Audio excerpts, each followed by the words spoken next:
Abra sua Bíblia, Evangelho segundo João, capítulo 5. João, capítulo 5. Espero que vocês tenham aproveitado bem o feriado e que estejam prontos para receber uma boa palavra e começar a semana amanhã cheios de Deus, em nome de Jesus. João 5 diz assim: algum tempo depois, Jesus subiu a Jerusalém para uma festa dos judeus. Há em Jerusalém, perto da Porta das Ovelhas, um tanque que em aramaico é chamado Betesda, tendo 5 entradas em volta. Ali costumava ficar grande número de pessoas doentes e inválidas, cegos, mancos, paralíticos. Eles esperavam um movimento nas águas. De vez em quando descia um anjo do Senhor e agitava as águas. O primeiro que entrasse no tanque, depois de agitada a água, era curado de qualquer doença que tivesse. Um dos que estavam ali era paralítico, fazia 38 anos. Quando Jesus o viu deitado e soube que ele vivia naquele estado durante tanto tempo, Jesus lhe perguntou: você quer ser curado? Disse o paralítico: Senhor, não tenho ninguém que me ajude a entrar no tanque quando a água é agitada. Enquanto estou tentando entrar, outro chega antes de mim. Então Jesus lhe disse: levante-se, pegue a sua maca e ande. Imediatamente o homem ficou curado, pegou a maca e começou a andar. Isso era num sábado. Amém. Queridos, o texto está falando aqui de uma cura milagrosa que aconteceu num lugar chamado Tanque de Betesda. Vai ter uma foto dele aqui. O Tanque de Betesda, ali acontecia uma coisa sobrenatural. De quando em quando um anjo aparecia, mexia com aquelas águas, e a primeira pessoa que pulasse naquelas águas era curado. Qualquer tipo de doença possível. Como as pessoas criam que isso acontecia, as famílias traziam seus doentes para ali e ali deixavam. E aquele lugar, que era para ser um espaço de saúde, se tornou um espaço de doença.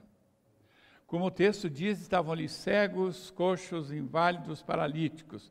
Gente que não tinha mais esperança de um tratamento convencional, ia para Betesda à espera de um golpe de sorte. Alguns comentaristas, quando comentam esse texto, dizem que havia ali, ao redor, pelo menos 2.000 pessoas que estavam ali, literalmente abandonados por sua família. Por quê? Se a ideia é que um anjo descia de quando em quando, agitando as águas, o primeiro que entrava era curado, a pessoa não podia ir embora. Como é que você tira seu doente dali? O anjo vem, sacode as águas e o seu doente não está lá. E ele não pode ser curado. Então, as famílias iam trazendo as pessoas, iam deixando por ali, e ali eles ficavam. Ninguém saía. Betesda, que era para ser originalmente um lugar de cura, porque o nome Betesda significa casa de misericórdia, transformou-se num caos, num lugar terrível, numa antessala do inferno. Eu não sei se foi no pique das doenças aqui em Santa Catarina, no São José, nas enfermarias do São José. É uma verdadeira loucura o que acontece lá. Mas Betesda era infinitamente pior. Então, Betesda, que era para ser esse lugar de cura, se tornou uma antessala do inferno. O nosso texto que acabamos de ler diz o seguinte: Jesus vai até Betesda. Isso quer dizer o seguinte, irmão: não importa o caos em que eu e você estejamos inseridos, Jesus se faz presente. Amém? Não importa. Jesus vai até lá. Não é eles que vão ao encontro de Jesus, é Jesus que vai até aquele lugar. Jesus se preocupa, Jesus se importa, Jesus vai até lá. Porque não importa a desgraça que a minha vida tenha se tornado, Deus ainda tem interesse por mim e por você. Louvado seja Deus. Deus ainda quer fazer algo na minha vida, ainda quer transformar a minha vida. Não importa quanto tempo eu estou confinado no meu problema, na minha dificuldade, na minha dor. Jesus tem planos para a minha e para a sua vida futura. Amém? Jesus vai até Betesda e, chegando lá, passeia entre os doentes que estavam ali. Passeando, Jesus no meio daquela doentarada, tudo doente.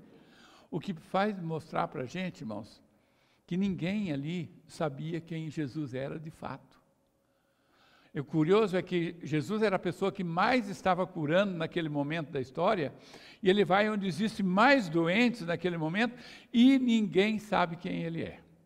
E eu digo para você uma coisa, uma das razões porque nós não estamos livres dos nossos problemas, que estamos enfrentando, é porque nós não sabemos de fato e de verdade quem é Jesus. Se a gente soubesse de fato e de verdade quem é Jesus, a nossa vida não estaria do jeito que está. Se os habitantes de Betesda soubessem quem Jesus é, jamais o deixariam passear tranquilamente ali. Se eu e você soubéssemos, na verdade, quem Jesus é, nossa vida de oração seria outra, nosso testemunho seria outro, nossa contribuição seria outra, nossa adesão seria outra, simplesmente se tivéssemos ideia da magnitude de quem é o nosso Deus. Aí Jesus está andando em Betesda, fica sabendo de um homem ali, que estava ali há 38 anos, era um recordista, o cara estava lá há 38 anos. Jesus fica curioso com a história desse homem, se aproxima dele, ele está ali na fila da cura, e Jesus se aproxima dele e começa a conversar com esse homem. E de repente, do nada, Jesus pergunta, você quer ser curado? A pergunta, você quer ser curado, é a pergunta que nós vamos tratar hoje aqui. E eu pergunto para você que está me ouvindo hoje à noite, aqui na PIB, no dia 9 de setembro de 2018, você também quer ser curado? Quer ser curado? Em nome de Jesus? Porque, irmãos, a cura da nossa família, a cura da nossa sociedade tem que começar comigo e com você. Se nós queremos que a cura alcance os nossos familiares, tem que começar na minha própria vida. Agora, espere aí. Realmente nós queremos ser curados? Mas é lógico? Não, não é tão lógico como parece, não. Não é tão lógico. Tem duas razões porque a gente às vezes não quer que coisas boas aconteçam na nossa vida. Porque quando Jesus pergunta para esse homem, você quer ser curado? A bênção a cura é uma bênção. Então por que aquele homem não quereria? Irmãos, nessa minha vida como pastor, eu já vi de tudo que você possa imaginar. Eu diria que às vezes há coisas que a gente não quer que aconteça por causa de um problema chamado auto-boicote. Vou repetir, auto-boicote. O auto-boicote é muito comum e está presente no nosso dia a dia em menores ou maiores graus. O motivo é diferente para cada pessoa, pois está ligado à história de vida de cada um de nós. Você sabe de uma coisa, a nossa história de vida tem uma influência muito grande no que nós somos. A pessoa que diz que quer ser um bom profissional, quer ser tudo, quer ser uma pessoa dedicada, mas essa pessoa vai sempre tropeçando, ela não consegue andar, ela não consegue ir. Você vai descobrir a história dela, entrando a fundo, você vai descobrir que há presença ali do auto-boicote. Eu ouvi de um sujeito que o início de todo o projeto que ele começou na sua vida foi um sucesso. Os primeiros anos que ele pegava alguma coisa, alavancava, e aquele negócio ia de vento em popa, e de repente, naufragava. E ele ficava desesperado, chateado, entristecido. O pastor dele, notando aquilo, que vários projetos que ele tinha não foram em frente, o pastor começou a se aproximar dele. E começou a conhecer um pouco mais aquele homem. E começou a estudar a história da família daquele homem, e chegaram na figura do pai. Esse homem falava do pai com muito carinho, com muito respeito, com muita admiração, com até reverência. Ele dizia, meu pai foi um homem muito sofrido, pastor. Meu pai nunca teve nada. Ele sacrificou tudo para dar estudos para a gente. Meu pai foi um homem que nunca viajou, nunca teve um bom carro, pastor. Meu pai foi um homem que abriu mão de refeições para que a gente pudesse comer. E à medida que ele ia falando a respeito do pai, um padrão se tornou evidente. O pai nunca pôde desfrutar de nada bom na vida, e aquele filho se culpava por desfrutar de alguma coisa que o pai não tinha desfrutado. Pensar que o pai não teve o que ele estava tendo, para ele era um fracasso, e por isso ele fracassava em todas as coisas que ele podia levar em frente, que podia ser vitorioso. Isso que eu chamo de auto-boicote. Quando aquele pastor mostrou isso para ele, ele entrou numa crise violenta. E o pastor o ajudou por um tempo e ele saiu da crise. E hoje é um empresário muito bem sucedido, um homem que a vida dele vai em frente, todos os projetos dele estão prosperando, porque ele conseguiu entender o problema e resolver o problema. É muito comum, principalmente nas moças, nas mulheres, a moça é um exemplo de aplicação nos estudos, ela tira as melhores notas, ela é aplicada, ela sempre está em dia com as coisas. Quando ela faz um simulado, ela passa sempre em primeiro lugar. Chega no dia do vestibular, na hora do vamos ver, ela trava. Ela sabe o que fazer e a coisa não acontece. Em alguns casos, irmãos, pode ser um auto-boicote. A pessoa tem medo de vencer, tem medo de assumir um novo desafio, ficar longe dos pais, mudar da sua cidade, ir para outro lugar. Tem gente que se auto-boicota no relacionamento com Deus. Tem medo de dizer para Deus, Senhor, eis-me aqui. Gente, tem gente que vem na igreja todo domingo, mas nunca assume uma posição séria. Por quê? Se eu assumir um compromisso, vai que Deus resolve me chamar para alguma coisa. Vai que Deus presta atenção na minha entrega e vai querer me usar em algum lugar e eu não estou afim de ir. Se auto-boicota, fecha o coração, tem medo de compromisso, tem medo que Deus faça alguma coisa na sua vida. De um lado, o desejo, mas do outro ele vai fechando as portas. Há maridos que se auto-boicotam com a própria esposa, principalmente aqueles que têm uma coisa do passado que eles próprios não se perdoaram. É muito mais fácil a vítima perdoar do que o próprio réu. Então ele fez alguma coisa no passado, eles têm tudo para ser felizes agora, eles têm tudo para ter um casamento abençoado, mas essa culpa que ele tem faz com que ele se considere indigno de ser feliz. Então, ele auto-boicota a si mesmo e eles vão arrastando pela vida. O casamento que podia ser uma bênção, não é. Eles vivem aos trancos e barrancos, brigando, tumultuando a vida. Você olha para aquele casal e diz, meu Deus, eles têm tudo para ser felizes e não são. Por quê? Auto-boicote. Auto-boicote é quando a gente tem tudo para ser feliz, tudo para ser uma bênção, e ao mesmo tempo a gente se torna um obstáculo, um prejuízo para esse processo na nossa própria vida. Não sei se você já ouviu uma frase que diz o seguinte: o maior inimigo de uma pessoa é ela mesma. O maior inimigo de uma pessoa é ela mesma, é o auto-boicote. Nós somos muitas vezes especialistas nesse tipo de coisa. Porque Deus tem tudo para fazer de nós uma bênção, mas às vezes Ele esbarra em nós mesmos. Nós somos um empecilho, nós impedimos. Segunda razão, primeiro auto-boicote, segunda razão, é o que eu chamo de ganho secundário. Quer saber o que é ganho secundário? O ganho secundário é tirar proveito de alguma coisa ruim. Deixa eu ilustrar para você saber. Um mendigo, numa cidade aqui do oeste do norte do Paraná, esmolava na frente de uma loja, e um pastor que tinha mudado recentemente para aquela cidade, viu aquele homem e se compadeceu dele, e resolveu ajudá-lo. Então, um dia que ele estava passando, ele viu aquele homem e pensou, eu posso ajudar esse homem, eu vou falar com os médicos da minha igreja, vocês podem fazer alguma coisa por ele. Falou com 2 médicos lá, e os médicos falaram, não, tranquilo, pastor, traz essa pessoa aqui que a gente cuida desse problema dele. Com muito esforço, o pastor levou aquele homem, porque ele não queria muito ir.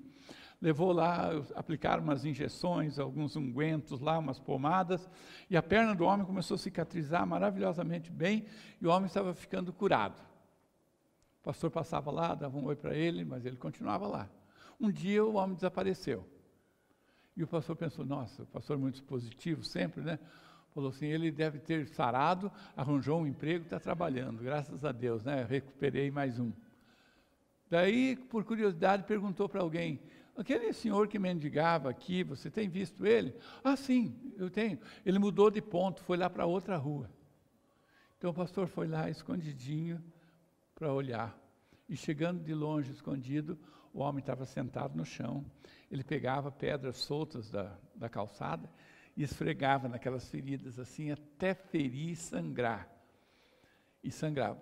Aqueles ferimentos dificultavam ele de andar e aquelas feridas ficavam mais expostas, mas aumentou a arrecadação dele muito bem. Então, se ele ganhava 25 aqui, passou a ganhar 75 lá. Isso é isso é ganho secundário. Um sofrimento que traz para a sua vida um ganho. Gente, tem muita gente que tira proveito daquilo que é ruim na vida. Tem muito cristão que faz isso. Então, o ganho secundário é quando a manutenção de uma situação ruim me traz um benefício na sequência, né? Eu tenho meus ganhos secundários. Quando eu fico doente, irmãos, eu fico muito mal. Põe mal nisso. A gripe é uma coisa que me prejudica. E ainda mais quando eu descobri na rede social alguém dizendo, cientificamente comprovado, que as dores de parto são tão terríveis, mas tão terríveis, que as mulheres quase sentem o que um homem sente quando está gripado. Então, aí eu caprichei melhor ainda na minha vida. Quando eu fico gripado, eu exploro a gripe até a exaustão. E eu, coitado da Leni, né? Eu chamo Leni, por favor, pega seu celular, liga a câmera e aponta para mim que eu preciso fazer uma declaração para a posteridade, porque de hoje à noite eu não passo. Ela fala, larga a mão de ser frouxo. Eu falei, não, anote aí. Daí eu fico lá sofrendo com a minha doença, gemendo lá num canto, daí eu faço menção de levantar, e ela fala, o que você vai fazer? Eu vou achar alguma coisa para comer, porque morrer em jejum é muito difícil. Não, você está mal, fica aí, cara, fica aí que eu vou fazer alguma coisa para você. Daí aquela maldita pergunta, tem uma sugestão? Daí eu falo, uma costela assada com mandioca amarela, por favor. Coisinha leve para quem está morrendo, né, irmãos? Então, esses dias eu tive um febrão no meio da noite. Sabe aquele febrão que dá assim, você fica morrendo de frio, cobre com coberta e não aquece. Estou lá, batendo os dentes. Na minha idade, não é muito recomendável que faça isso, a pessoa pode morrer mesmo. E eu estou lá, e ela pôs as cobertas que podia, não teve jeito. Daí ela tinha lido em algum lugar que a melhor maneira de aquecer é uma pessoa chegar, se aproximar, abraçar, encostar o corpo dela no corpo da vítima ali, no caso, que vai aquecer. Ela veio, deitou e ficou assim, cara. Eu falei, toda semana tu inventa um febrão desse. Anteontem mesmo ela estava dormindo assim, tão sóbria. Eu olhei para ela assim e falei, Leni, acorda aí, cara. Quero te falar uma coisa. Ela falou, fala. Falei, de repente rola alguma coisa. Daí eu falei, obrigado por determinar 45 anos da sua vida para mim. Ela olhou e falou, não foi nada não, virou para o canto, falei, nojenta, tchan! Não rolou nada, não valeu. Então, irmãos, ganho secundário é um sofrimento, mas ele não é tão ruim, porque ele traz um benefício para a gente. E tem gente que não quer se ver livre desse chamado ganho secundário. Por quê? Às vezes você pega uma pessoa, você quer resolver um problema para ela, a pessoa até diz que quer, mas quando você dá as tarefas para ela fazer, ela não faz. Por quê? Porque é ganho secundário. Aquele sofrimento lhe traz benefício. Ela gosta daquilo, está trazendo benefício, e ela não quer abrir mão. Por isso Jesus pergunta para aquele homem, você quer ser curado? Agora pensa bem naquele homem. Se ele dissesse, sim, eu quero ser curado, ele tinha que pensar o seguinte, ele foi abandonado pela família há 38 anos. Ele tinha que voltar para casa, talvez a esposa já se casou com outro, os filhos nunca mais vieram vê-lo ali. Ele ia ter que enfrentar uma situação complicada. Além do mais, ele era o recordista, ele estava no Guinness Book lá da coisa, como o mais antigo morador ali. Ele se tornou uma lenda viva. As pessoas que vinham ali, inclusive Jesus, foram direto para ele. Puxa, tem 38. Ele ia perder todo esse status que aquele tempo todo lhe deu ali. Daí a pergunta é, será que uma pessoa dessa quer ser livre dos problemas? Será que eu quero ser livre dos problemas que eu me queixo? Será que eu quero ser curado? Essa é uma questão de vontade, irmãos. Há pessoas que preferem continuar do jeito que estão. Porque ser curado traz algumas implicações que eu não quero que aconteça. Então, primeiro então, auto-boicote, ganho secundário, e terceiro, autonomia. Você quer ser curado? A resposta seria, claro que eu quero. Mas aquele homem responde o seguinte: não tem ninguém que me ajude, e quando eu tento ir, outro entra antes de mim. Não tem ninguém que me ajude, e quando eu tento, outro entra antes de mim. Em outras palavras, é o seguinte, irmão: ninguém me ajuda, e todo mundo só me atrapalha. Essa é a questão. Já sentiu isso na vida? Ninguém me ajuda. Pelo contrário, todo mundo me atrapalha. Essa é a resposta que eu e você, às vezes, damos. Ninguém me ajuda, ninguém estende a mão, ninguém facilita a minha vida, ninguém faz por mim o que eu preciso. Isso nós chamamos de vitimismo. Quando a minha tragédia e o meu sofrimento é culpa do outro. O outro é um problema, irmãos. O outro está em toda parte. Pastor, a minha mulher, não dá para ser feliz. Com ela não dá nem para andar com Deus. Os meus filhos, então, é um fardo que eu carrego. Os meus pais, pastor, eles não me entendem. Você não faz ideia do que é a minha vida, pastor. Irmãos, desde que o mundo existe, a culpa sempre é jogada sobre o outro. Já reparou? A mulher vai, pega do fruto que Deus proibiu de comer, comeu, gostou e deu para o marido. O marido comeu, gostou e descobriu que estava nu.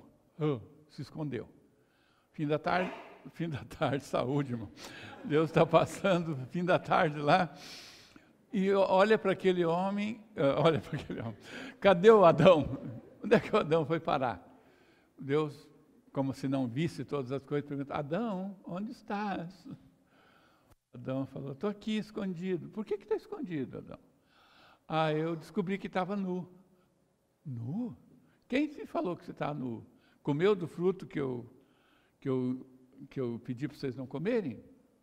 Veja bem, Senhor, eu estava aqui desfrutando da natureza, assistindo televisão até de madrugada, sem ninguém pegar no meu pé.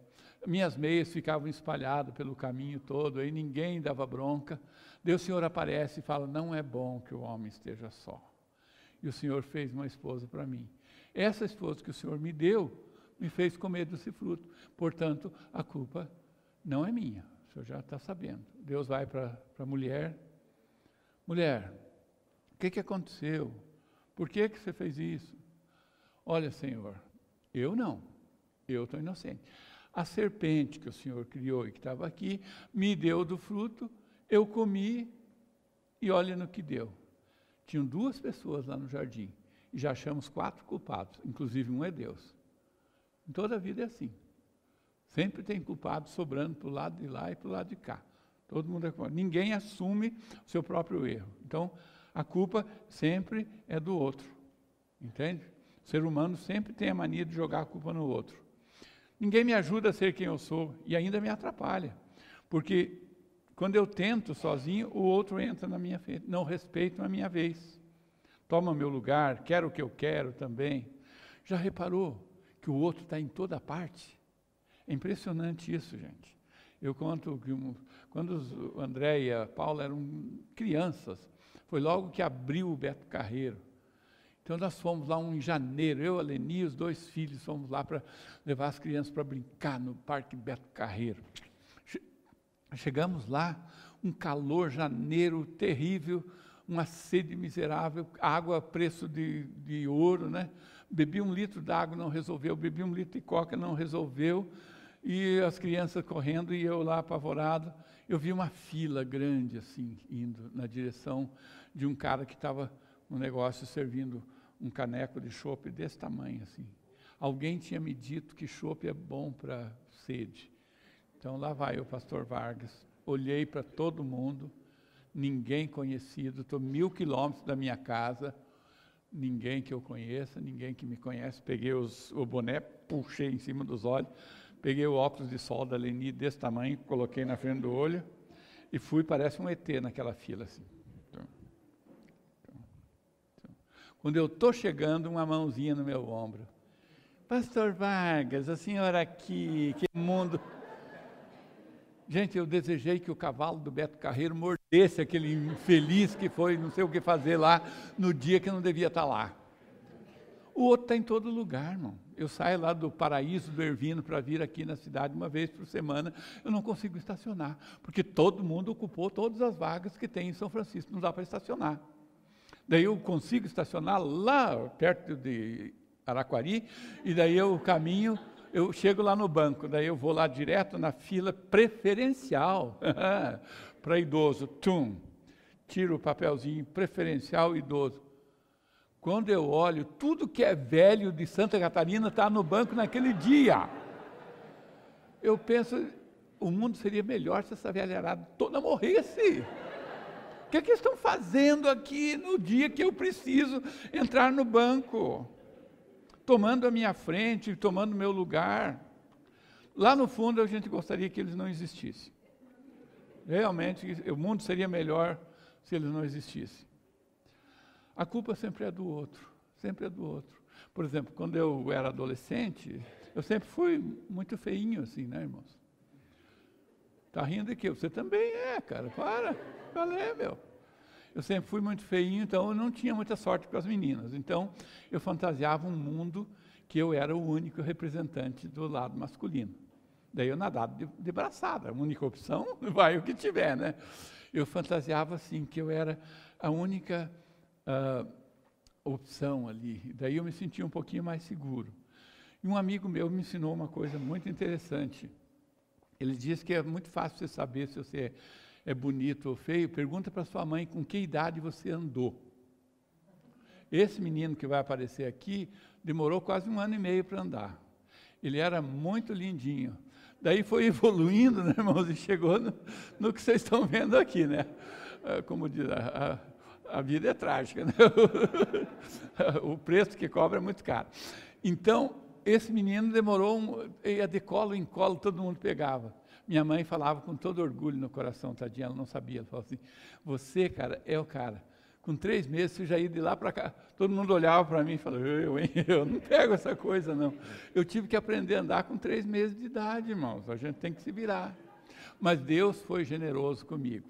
Apesar de tudo isso, Deus me fez casar com uma mulher maravilhosa, uma mãe extraordinária, uma esposa, uma mulher de Deus, acima da média e tal. E essa mulher eu ganhei no jejum e na oração. Um amigo meu muito íntimo fala, pastor, como é que um cara do seu jeito, eu não sei o que ele quis dizer com do seu jeito, conseguiu casar com a dona Leni? Eu falei, irmãos, jejum e oração. Eu jejuei e orei. Ela não prestou atenção, deu no que deu, dançou, né? Azar dela. Então, esse pensamento de que o outro é o meu problema, o outro que impede eu ser quem deveria ser, não é bíblico.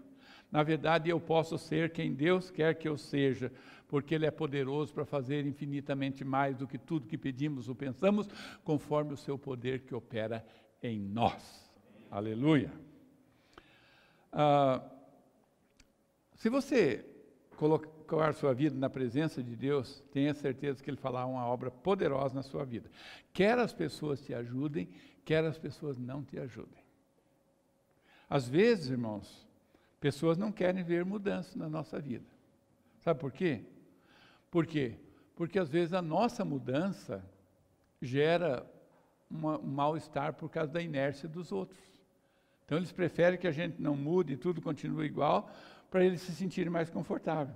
Não é todo mundo que lida bem com a transformação do outro. Pessoas podem até pôr culpa em você por coisas que estão enfrentando.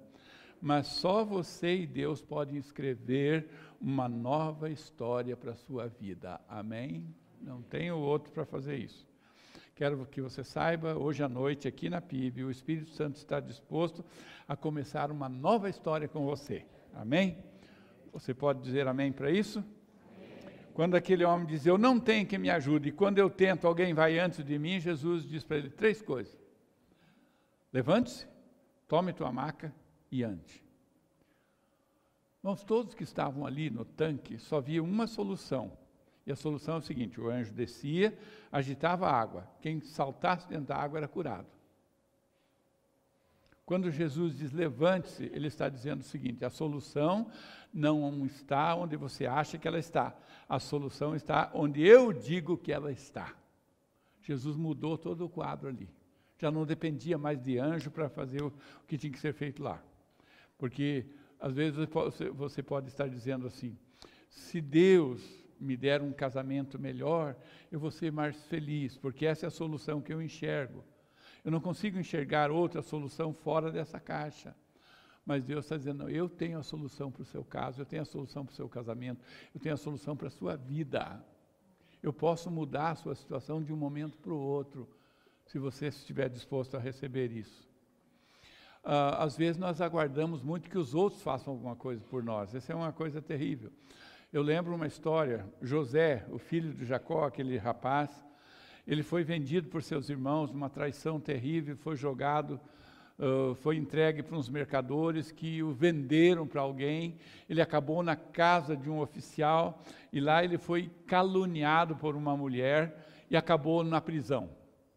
E lá na prisão ele tocou sua vida, continuou ajudando as pessoas.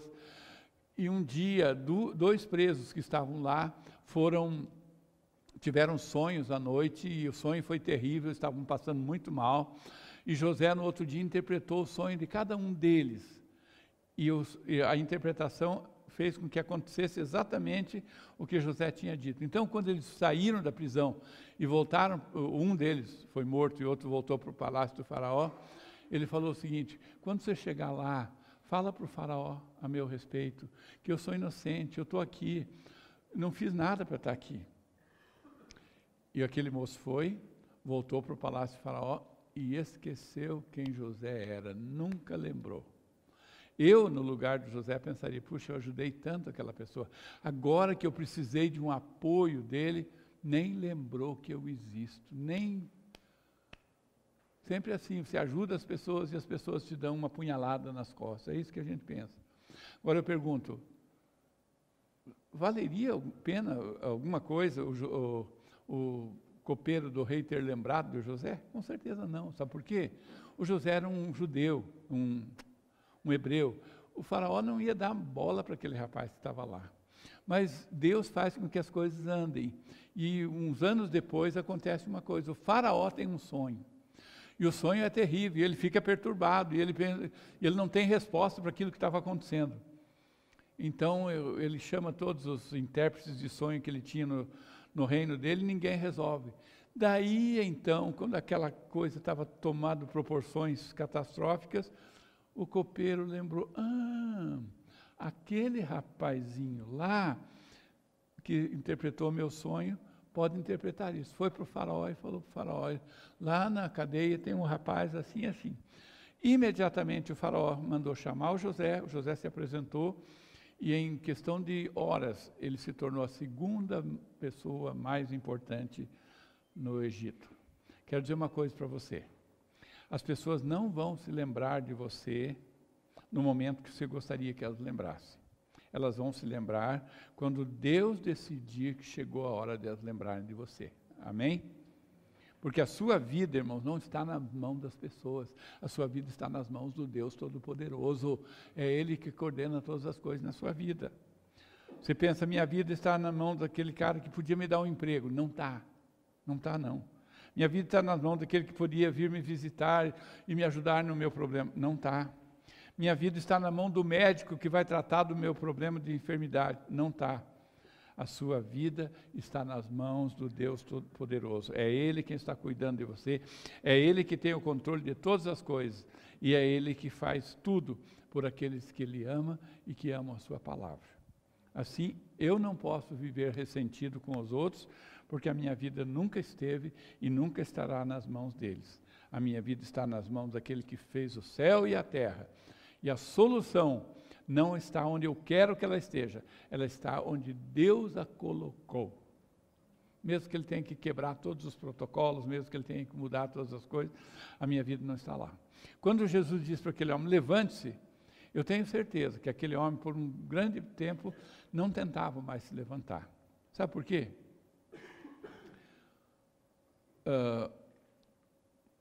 Às vezes você está numa situação há muito tempo e alguém chega para você, mas ora sobre isso. Ah, pastor, eu já orei. No passado eu orei sobre aquilo e Deus nunca respondeu, então não oro mais. Ah, você foi lá, tentou acertar aquilo. Ah, pastor, já tentei no passado e não deu resultado, então eu não vou tentar. Às vezes é uma questão no casamento. Sua esposa está doida para ouvir que você a ama, que você tem interesse, que você... mas você pensa assim, ela vai pensar que é forçado que eu estou falando. Já que faz tantos anos que eu não falo isso, se eu falar agora vai parecer forçado, vai parecer que eu quero tirar proveito. Ora sobre isso. Não respondeu. Já tentou falar uma palavra de amor para sua esposa? Fala, tenta. Você vai pensar, Jesus está dizendo, levante-se. Aquele homem certamente disse, não posso, eu já tentei e não consigo. Você não faz ideia o que uma palavra de Jesus pode fazer para mudar a sua vida e plantar um milagre dentro da sua casa, irmão. Pode, não tenha dúvida nenhuma. Tente. Paulo diria, nós não andamos pelo que nós vemos, nós andamos pela fé. Daí ele fala, tome seu leito. Se tem alguma coisa que aquele homem não precisava mais, era daquele leito. Por que carregá-lo? É a pergunta. Por que carregá-lo? Porque ele representa o passado daquele homem. E quem disse que eu tenho que jogar o meu passado fora? Quem disse? Meu passado é meu passado. Pode ter sido difícil, doloroso, mas ele me trouxe até aqui, hoje. E aqui Deus fez um milagre na minha vida. Isso não é uma vergonha que eu carrego, nem um fardo, e sim um motivo para testemunhar para os irmãos da bondade, do cuidado, da provisão de Deus. Amém? Não tenha vergonha do seu passado. Seu passado é o testemunho do que Deus fez na sua vida. Você pode pensar, meu casamento foi terrível, uma época, a gente fez coisas horríveis, é verdade, mas o Senhor entrou na nossa vida, transformou a nossa história, e eu não preciso esconder o meu passado de ninguém. Eu preciso, sim, usá-lo para testemunhar da bondade, da grandeza, da importância de Deus. Não importa por onde eu passei. Importa, sim, para onde eu estou indo. Deus está comigo, Deus está conosco. E hoje é o primeiro dia do resto das nossas vidas, em nome de Jesus. Amém? Não importa o que ficou para trás. Comece hoje um novo tempo. Não de esquecer o passado no sentido de fingir que jamais aconteceu, mas de assumi-lo com coragem, transformá-lo em testemunho e andar para frente, na certeza que novas coisas Deus tem para você e para a sua vida. Lutas virão, diferentes das que foram até agora. Mas levante, tome a sua maca e siga, porque a vida segue. Você quer ser curado hoje à noite? Porque a cura minha e da nossa família depende da minha cura pessoal. Eu tenho uma notícia boa para você. O Espírito Santo está aqui nesta noite para começar um novo tempo na minha vida e na sua vida. E nós vamos nos levantar, tomar o nosso leito e andar, porque um novo tempo vai começar para mim, para você e para todos nós. Aleluia. Amém.